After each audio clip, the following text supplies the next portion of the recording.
बिहार के उप मुख्यमंत्री सम्राट चौधरी जी के द्वारा आज एक प्रेस कॉन्फ्रेंस कर किताब को लॉन्च किया गया, महाठगबंधन। क्या है पूरी खबर, देखिए इस रिपोर्ट में। नाम बदलकर जो यूपीए हुआ करता था एक जमाने में, नाम बदलकर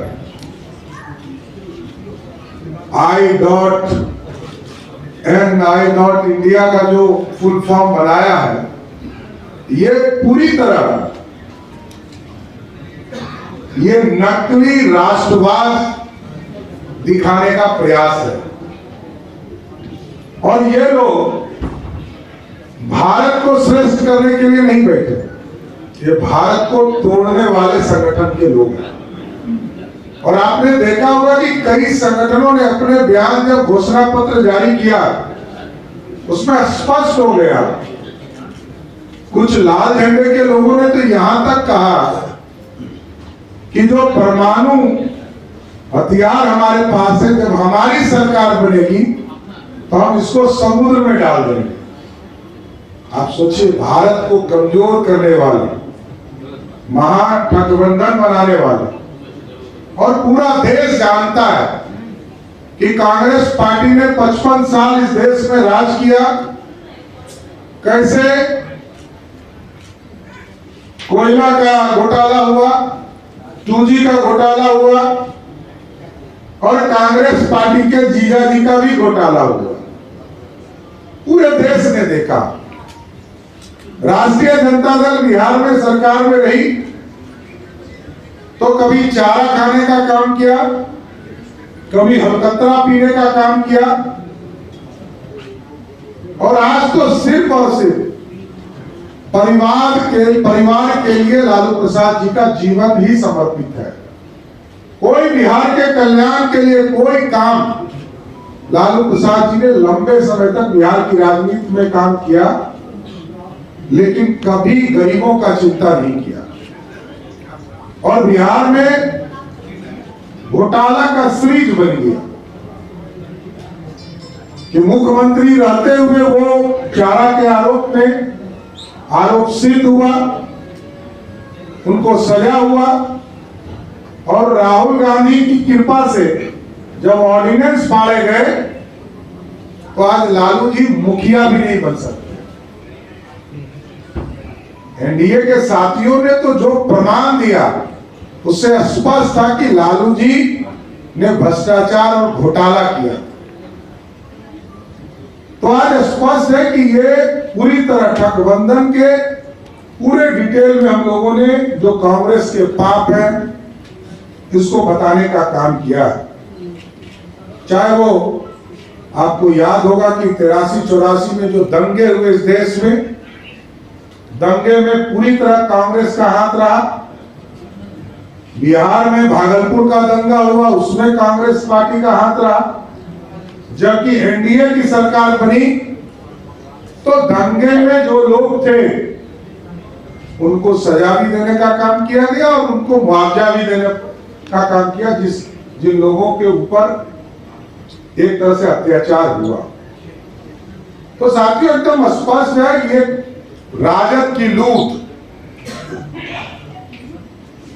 और भ्रष्टाचार, ये पूरी तरह एक एक देश की जनता जान रही है और सब समझ चुके हैं।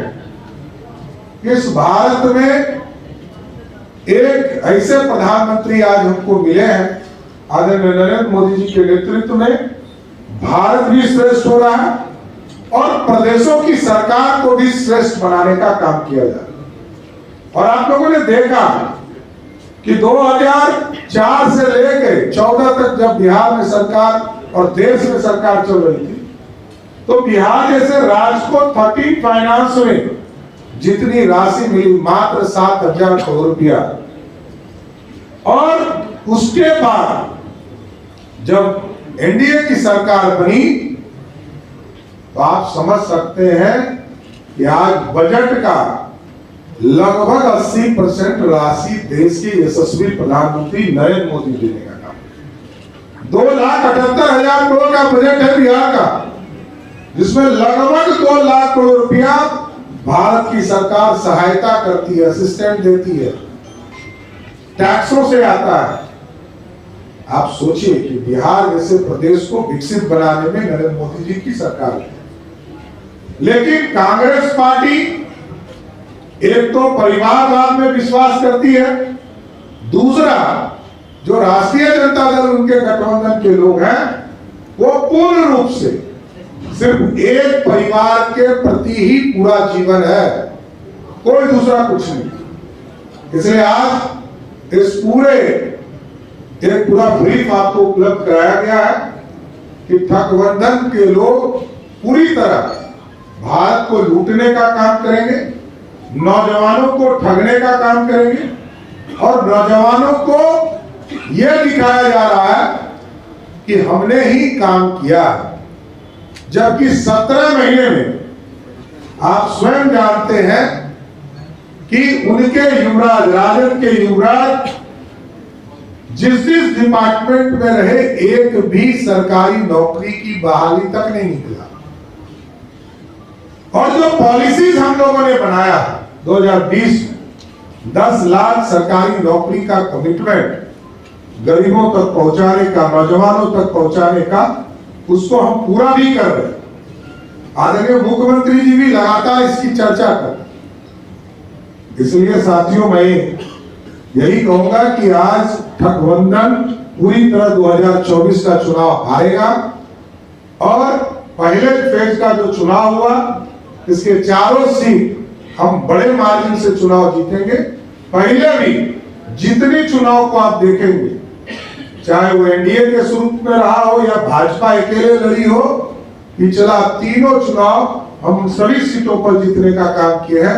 आगे भी 2024 का जब 4 जून को रिजल्ट आएगा, ये चारों सीट कंप्लीट एनडीए को मिलेगी और 40 में 4 अभी सिर्फ टेलर है। 40 की 40 सीट बिहार से जीतकर मोदी की सरकार बनाने का काम करेंगे।